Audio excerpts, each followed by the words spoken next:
Good Friday, everyone. Welcome to the Volquest.com podcast with Rob Lewis, Austin Price, and Jesse Simonton. I'm Brent Hubbs. Glad to have you along with us on this Friday as Tennessee gets ready to take on South Carolina.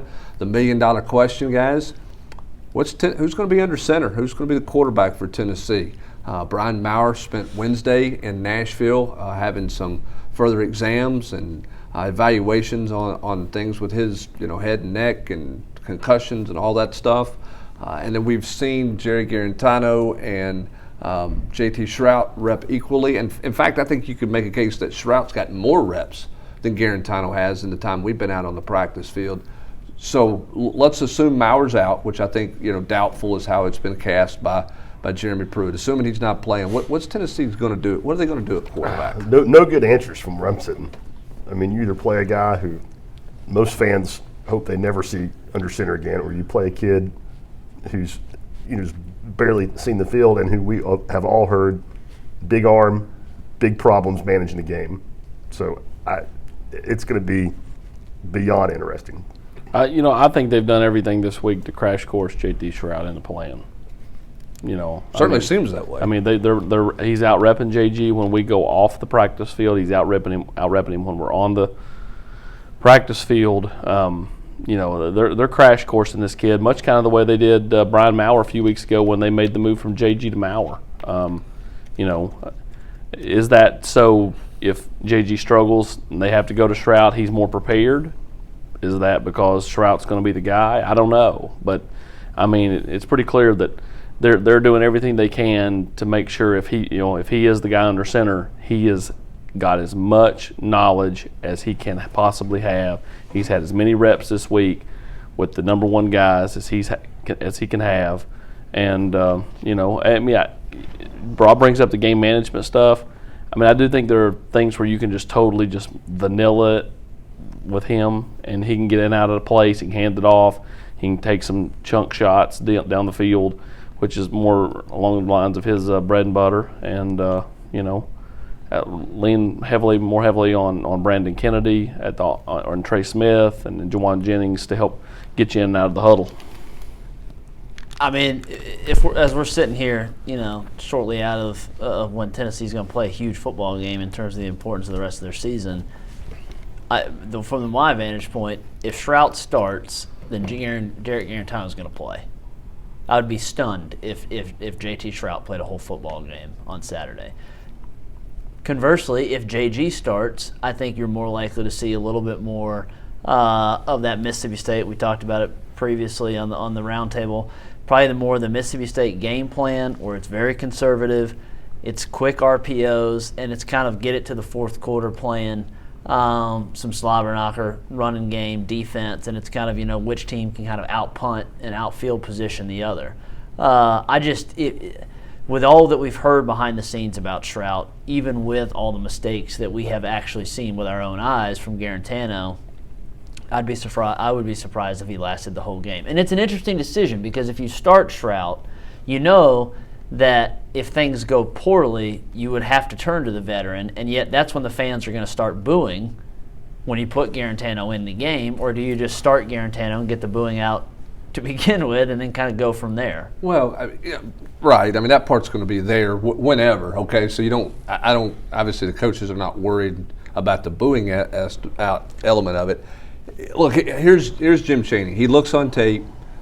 He's got a couple of shots dialed up Saturday night in Tuscaloosa that are winning plays that Jared doesn't hit. Okay, we talked about it. He's got a double move with Juwan Jennings. Should have been a touchdown, wasn't there.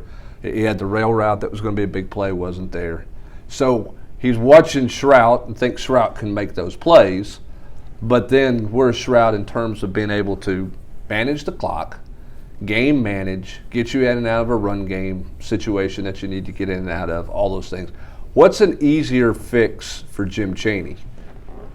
Dumbing the offense down to the point that J.T. Shrout can manage it, or getting some kind of confidence going in Jerry Garantano, who did get you home in the second half against Mississippi State, but lost all of that he gained by what happened in Tuscaloosa with the 4th and goal play. What's the easier fix for Jim Chaney? Well, I mean, it is to me, I mean, it's pretty simple. It's Garantano can actually run the offense. Now, that's not to say he's not going to make boneheaded, self-inflicted plays, but they're not worried about delay of games and basic operation with two back there, which is apparently a significant concern if Shrout has to play, right, AP? It is. I mean, it's something that, I was told this week. I mean, it's something they struggle with every week in practice. It's dating back to, back to the spring when he started to get meaningful actual reps, and he just struggles to get in and out of the huddles.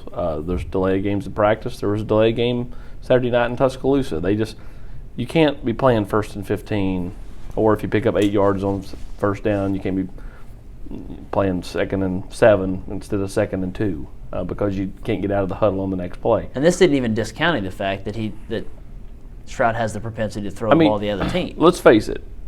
I understand the magnitude of the one play, but if you take away the quarterback sneak, let's say Tennessee just gets stuffed there on 4th down, and they end up losing 28-13. Is the venom towards Jarrett what it is?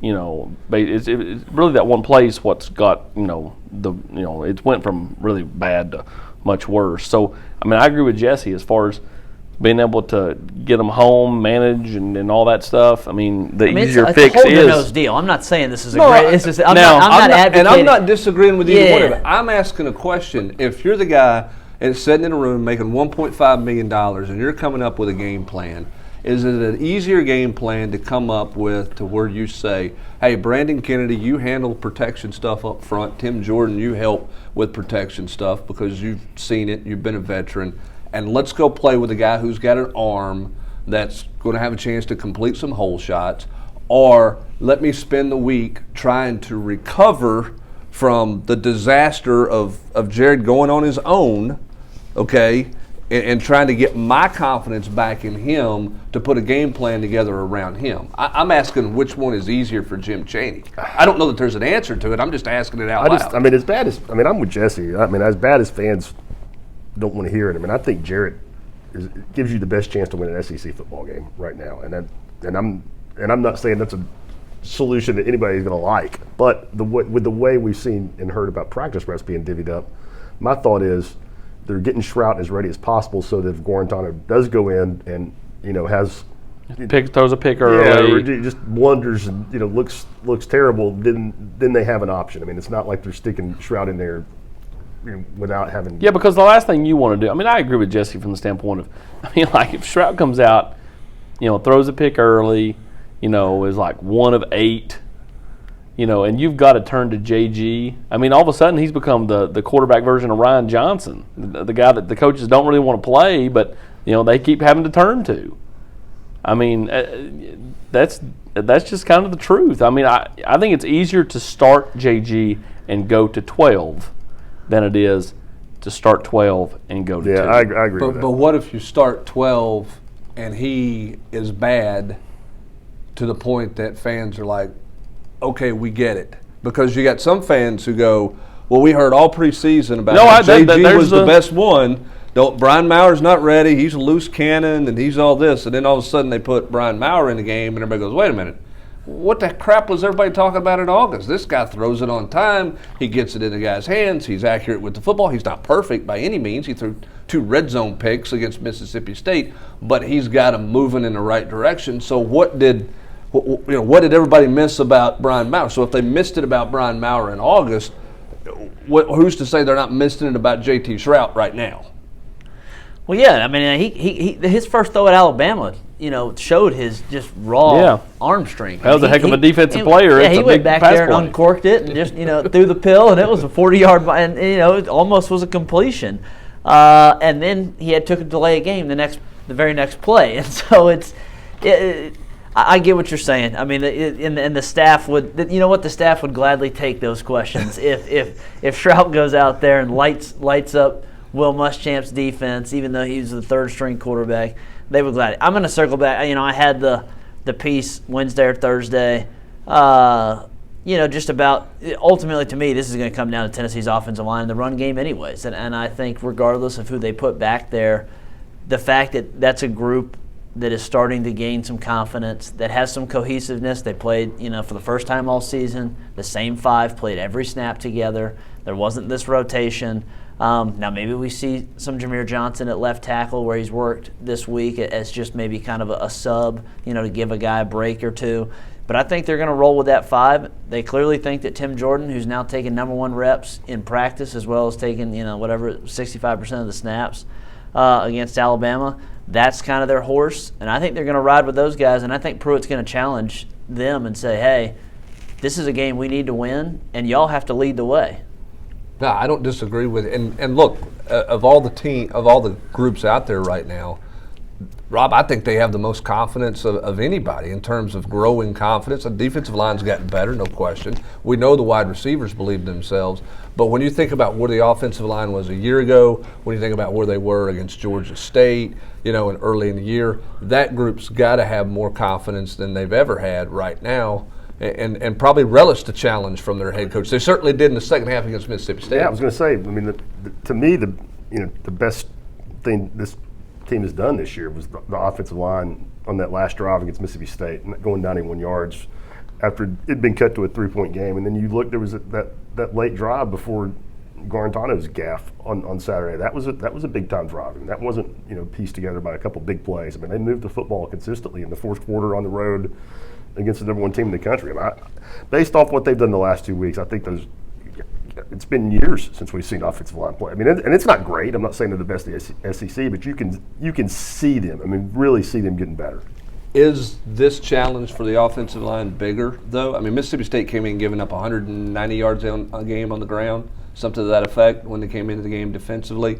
This Alabama defense is young, playing some freshmen. Is South Carolina better in the front defensively than what Tennessee's played the last couple of weeks? They're not better than Georgia, but are they better than what Tennessee's faced against Mississippi State and Alabama? Yeah, so they're giving up like 140 a game, but they're only giving up 3.9 yards per carry. And so, I mean, Kinlaw's a first rounder. Wonham has given Tennessee fits the last couple of years, and he's more of an edge guy. They have good linebackers. They're going, and the thing is that Tennessee and whoever plays at quarterback, they're going to have to beat press man because that's what Will's going to play. I mean, they're going to be up in your face with the safeties in the box. So this is going to be a challenge for this Tennessee offensive line again to kind of prove themselves. I'm at the point now where it's kind of enough with the moral victories. The one play was really good. The drive against Mississippi State was a confidence builder that they clearly used to kind of spearhead the effort in the Alabama game. But now they're at a point where Tennessee needs them to play for 60 minutes. So you're not going to have 91-yard drives every drive, but they need them to give kind of a 60-minute effort and go out and win them a football game, playing complementary football with the defense.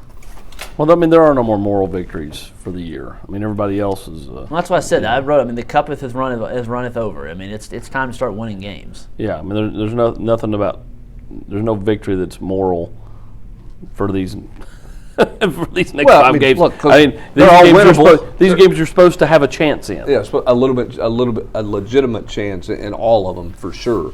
Do we see Juwan Jennings at quarterback?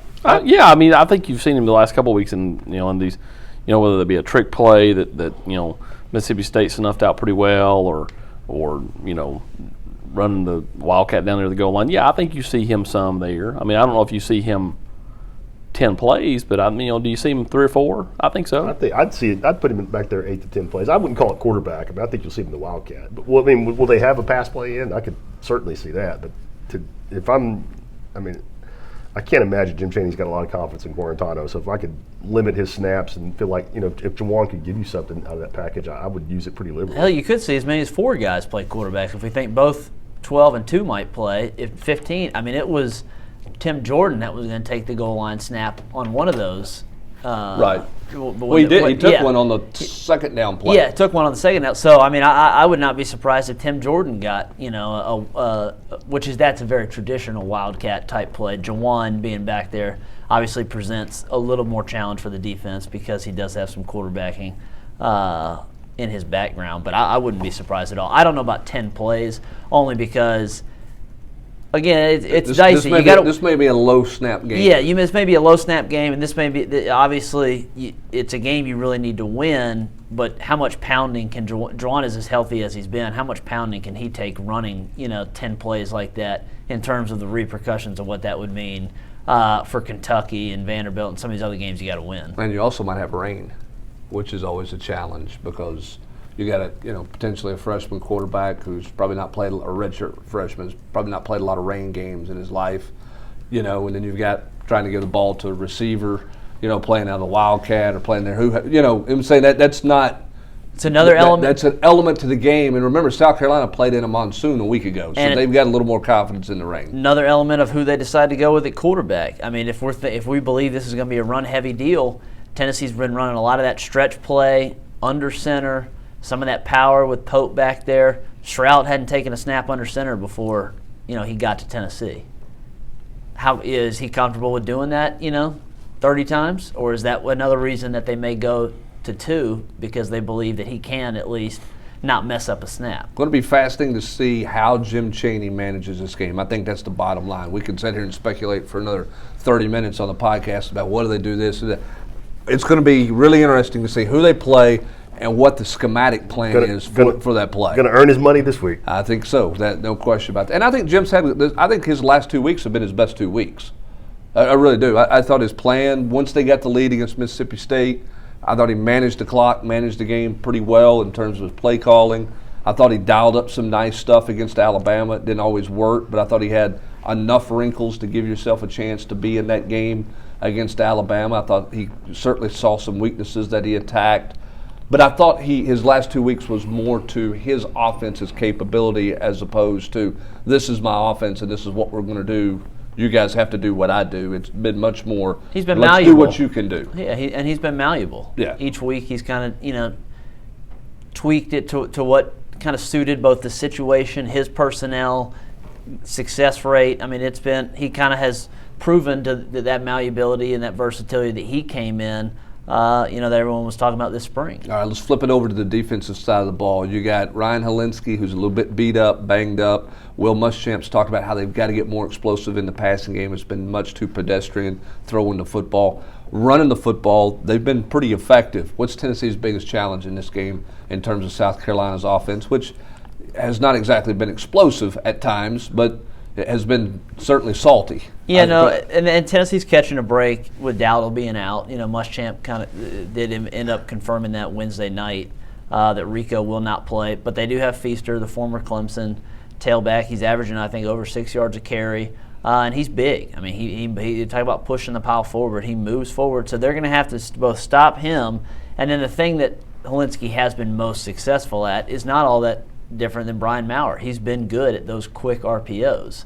And so it's going to be on those inside linebackers and safeties, covering those RPOs, not biting down the fakes and making some plays because South Carolina is not throwing the ball vertically at all right now. And I think you'll see another reason to see more of it is because you got Quavaris Crouch in there who's, practiced at inside linebacker for all 2 weeks, 2.5 weeks now. Well, and you'll have Batuli and Henry T if they're both healthy. But look, regardless of who's been in the middle at inside linebacker for Tennessee, it's been a great divide in the middle of the football field. I mean, Batuli's been as bad in terms of biting on run fakes as Henry T or Crouch has, in all honesty. So I think until Tennessee proves they can stop that, everybody's going to continue to try to exploit that there. On the positive side for Tennessee, Austin, on the defensive front, you've been talking about for a couple of weeks, we've all talked about for a couple of weeks, getting more than just a pulse out of Greg Emerson and Terrell Middleton and Matthew Butler. I mean, getting some productive play. Is it all SEC caliber? No. It's more than serviceable. But they're resetting the line of scrimmage more than they have been. Look, Middleton to open the second half against Alabama destroyed that offensive series. So starting to find it a little bit. The question is how much do they continue to grow as they move forward here, particularly this week, because it's going to be on them to stop this run game. Well, and it's good to see for Darrell because you wanted to have some type of impact out of the JUCOs that you signed, and Savion Williams has not played the last few weeks, and doesn't look like a real factor. So Darrell's giving you something. I think Emerson's been my pleasant surprise of the whole season along the defensive line. Aubrey, it shows flashes. Needs to be more consistent. Matthew Butler the last couple of weeks has, been more prevalent than he was the first half of the year. So, credit Tracy Rocker. I mean, this is a group that, I had them dead and buried, and they've come back, with some really solid play. I mean, I thought it was. I mean, Alabama came into that game last week. They'd given up 7 sacks in 6 games on the year. I mean, best offensive line outside of maybe Georgia in the SEC, and which puts you in the conversation for the best in the country. Tennessee got 2 sacks. I mean, like AP said, I thought they changed the line of scrimmage. That it was tackled for loss, just didn't get steamrolled. I mean, they're just so much more dynamic there right now than they were at the start of the season. With the group that outside of Batuli and Darrell Taylor, you couldn't point at anybody and feel like you knew what you're going to get. No question about that. They've really, since that open date, have started to come on. This whole team has started to come on, and now that, as Jesse said, the proof is it's time to show it on Saturday. As Jeremy Pruitt alluded to on Volquest a couple of weeks ago, it's great to have good practices. It's great to have good energy. At some point, it's got to show on Saturday. It showed against Mississippi State. The question is, will it show against South Carolina Saturday afternoon? Be interesting to watch this game. Lots of storylines, lots of dynamics, lots of uncertainties for both teams as we move into this game on Saturday. Let's flip it to recruiting. It's been a pretty crazy in the middle to end of the week here. Austin, you felt like Tennessee, and Jesse as well, is in great shape with the Whitehaven trio. I don't think any of us thought it was coming when it came, but Tennessee lands 3 4-star commitments. A couple guys they weren't real high on at one point in the summer, kind of circled back to after seeing some senior tape on them. What do you make of the trio that Tennessee got out of Memphis? Yeah, I mean, Tennessee coaches weren't, expecting it to come on Tuesday night, and then when they got the first one, they didn't expect the second one. Then I think once they got the second one, the third one was kind of a no-brainer. Hay was in the barn. Yeah, credit David Johnson, man. He's the guy that deserves all the credit on this deal. He when the staff really wasn't sure about French and McDonald, they hadn't never even offered McDonald until 3 or 4 weeks ago, and when Jeremy watched him play and offered him that night over there at Whitehaven, David Johnson had stayed on all those kids. He had continued to call French. He'd called McDonald. I mean, he worked McDonald even though McDonald had no offer from Tennessee, and I think that just resonated. I think it resonated with all those kids. How David, treated them even when, Tennessee wasn't pushing that hard for the other two, and because they all wanted to play together. There was at one point, Eason wasn't even coming here. So I mean, he continued to work all those guys and did a really nice job. And I think it's a nice gift for Tennessee because I think all those guys can help Tennessee. Maybe not right away. I mean, I think maybe one of them can come in and play right away as a true freshman. But I mean, there are guys that you want to build with. That can be like Greg Emerson and be a redshirt freshman and all of a sudden burst onto the scene because they've had a year in the weight room. That's what you need is those. You can't keep relying on true freshmen. You need to be able to take some of these guys, stash them, and let them build in the weight room, build on the practice field. And these are the kind of guys that I think that can do that. Well, and you also, Jesse, can't keep relying on going out and signing 4 or 5, quote, 5-star impact immediate guys. I mean, it's great that they got Henry T, but the reality is you're not going to line up and sign a class full of those guys. And they probably have tried to recruit. They probably focused too much on some of those guys their first couple of years as opposed to building some foundation guys. But you've got a young football team who's playing a lot of youth. Maybe you can get some development guys underneath you, and start to go that way. But at some point in time, you can't just say, okay, we're going to go get the top 25 players in the country. Yeah, well, and that kind of circles back to this game in kind of a nutshell. That this is before you can really focus on the Alabamas and Georgias and those teams. You got to beat the South Carolinas, and right. that includes on the recruiting trail and going up for these kind of guys. And I know South Carolina wasn't particularly involved with the Whitehaven kids, but it's beating those type of teams, those type of programs. Mississippi State, for the Arkansas, exactly those guys, not just Clemson, Alabama, Georgia. Yeah, you got to leapfrog those first in both the recruiting standings and obviously on the field before we can really, land as many of these 5 stars that you're going for. So Tennessee lands a guy like Bryson Eason. That's a guy they've liked for months. Florida really liked a lot. And that's a guy, and Eason is absolutely the crown jewel of this and group. Tennessee liked him going back into the summer. I mean, it's Yes. not like, of the three, he was the one they liked the most for the longest period of time. Right, and there was the holdup there with Eason of, do you like my friends? Because I do want to play with my friends. And all, both Eason and McDonald made no secret on Tuesday night that, how ecstatic they are that they're getting to play together. That this is something that had, they've been playing since they were in 7th grade or 6th grade together. Yeah, so then the fact that Tennessee then reevaluates the way it sees McDonald a month ago, I think that obviously shows some changing in the board, with the way they started. They obviously think that French is a guy who can give them some stuff off the edge, maybe as a guy that can play both with his hand in the dirt and stand up. And you got 3 quality players from an area that you're trying to plant a flag in. And I think that can't be discounted, that this staff, unlike the previous regime, has kind of made Memphis a priority. It's hard to go into Memphis and get 3-4 stars in general in a cycle, much less 3 from the same team, much less 3 that have connections to Amari Thomas, who's going to be here this weekend, 3 who know Chris Morris. And so those connections, and I think the reverberations that they could have on further classes, 21, 22, I think that's what Tennessee's also banking on here. At a high school that's been recently one of the best in the state. I mean, it probably won't be the last 3 prospects to come out of White. Got a 2022 offensive tackle that Tennessee's offered out of there. And you're getting winners too, and that's a big thing. Jeremy Love's, he's done that. He did that with the 19 class. There's several from the 2020 class, but now these guys might even be as much as any. I mean, Eason helped them win a state title as a freshman. These other 2 guys and they've routinely been in the semis or the state championship. Yeah, game. These guys they are used to winning, and I think you build enough guys on your football team in college, and that's how you kind of change that culture that so many people talk about. Yeah, 2 things for me that are a change. One, the reevaluation 3 or 4 games in is something that I think Tennessee's doing a better job of now than maybe they were their first class or 2 when they're catching up. And B, goes back to what Austin was saying. David Johnson keeping guys warm. They didn't do that with in-state kids their first couple of years here. And I think you got to give David Johnson a ton of credit for that. Yes, and I think more than anything, it's just him growing as a coach. Because really, this is his first Power 5 stop. So last year was his first year at the Power 5 level, understanding how to recruit. He was given Memphis. Why? Because he came from the University of Memphis. It's not like he had an abundance of ties in the Memphis area. He's built those ties over the last year, and which has allowed him to, I think, evolve as a recruiter and just, understand big picture stuff, maybe more so than he did a year ago. He's just good with kids, though. That's what it boils down to. All right, so what does it mean? And I'm not knocking on any of the 3. We've talked about what they can mean to this program. What does their commitment mean to Big O, to Amari Thomas?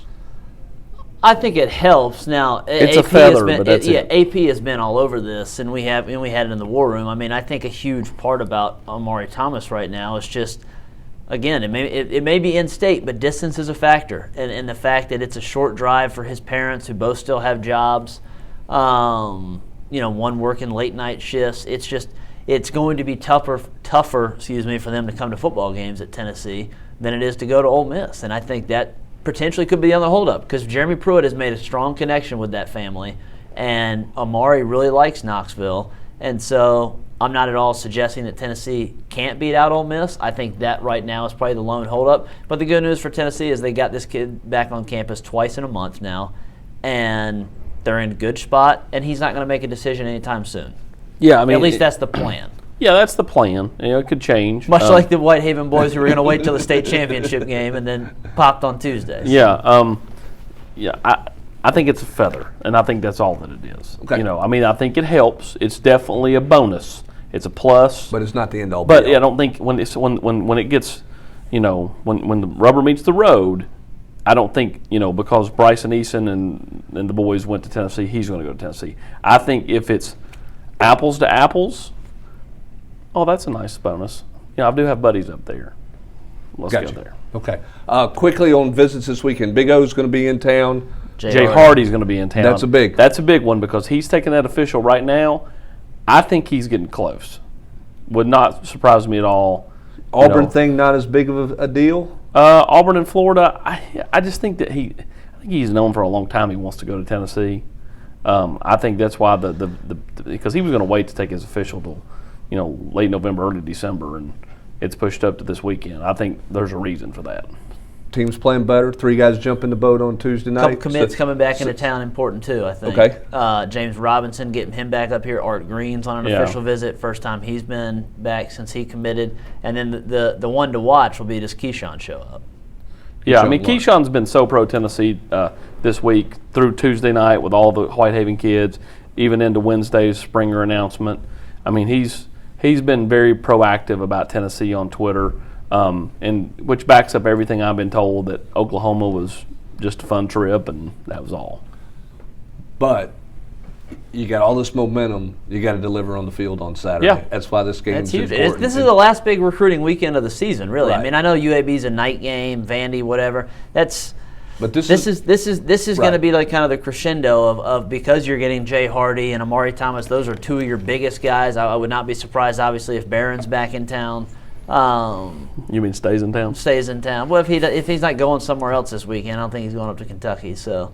But big opportunity. Yeah. Opportunity on the field, opportunity in recruiting this weekend for sure. All right, as we wrap it up here, let's jump to basketball. Rob, the worst kept secret is no longer a secret. Jaden Springer in the boat. How big of a deal is this one for Tennessee? It's huge. Going back, I think you have to go back to probably Allen Houston to get a guy at Tennessee that was rated this high. Now, he slipped just a little bit. He was 12. I think he's down to 15, but I feel like that's probably more of a reflection of him not playing all summer long because he had a broken foot. But it's enormous. I mean, Tennessee's right now the fourth highest rated class in our rivals rankings. Ahead of them, Duke, Kentucky, North Carolina. I mean, anytime you can say that sentence about anything to do with college basketball, you're doing some things right. And he's an electric talent. And as I wrote, one of the best things about it, the 3 guys that Tennessee has committed, they really mesh well together on the court. I mean, Corey Walker is a little bit of an inside-outside guy. I think he'll start out at power forward, but he's a guy that can stretch it out. Keon Johnson is just an elite wing on both ends of the floor, and Springer can handle the ball. He can play off the ball. He is a big time scorer. And all 3 of these kids they're Rick Barnes kids. I mean, they play hard. They come from good families. They're hardworking, and they're fits all the way around. It's a home run. Unlike anything we've seen, for sure. Why has this all fallen into play? I mean, is this simply because they won last year, the last couple of years? Is this a product of just the basketball culture of creating relationships over multiple years in recruiting?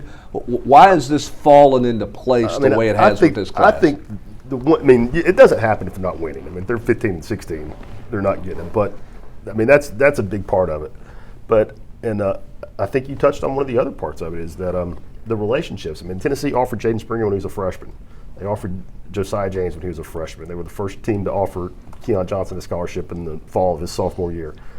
I mean, these aren't guys where Tennessee not on them late. Yeah, I mean, it's not like Rick Barnes went out and saw some kid and fell in love with him in July in the evaluation period, and offered, called him on the phone a few times and got him on campus for an official visit. I mean, they had built relationships with these families, and I think all these kids made multiple unofficial visits to Tennessee, and the more a certain type of kid and family are around this program, I mean, it really, what Rick is going on here, it appeals to a certain kind of person. I mean, it's not for everybody. Don't get me wrong. I mean, it's not a lot of fun. I mean, you've seen practice. I mean, it's not a lot of fun, but it's but the feeling around. I mean, like Jaden Springer told me. I mean, kids say family atmosphere all the time, but I mean, that is a big part of it. And don't discount player development. I think the NBA draft this year was one of the biggest selling points that this staff has. Is you take a kid that you beat out Yale for and turn him into a 2-time SEC Player of the Year and a first-round NBA draft pick. That's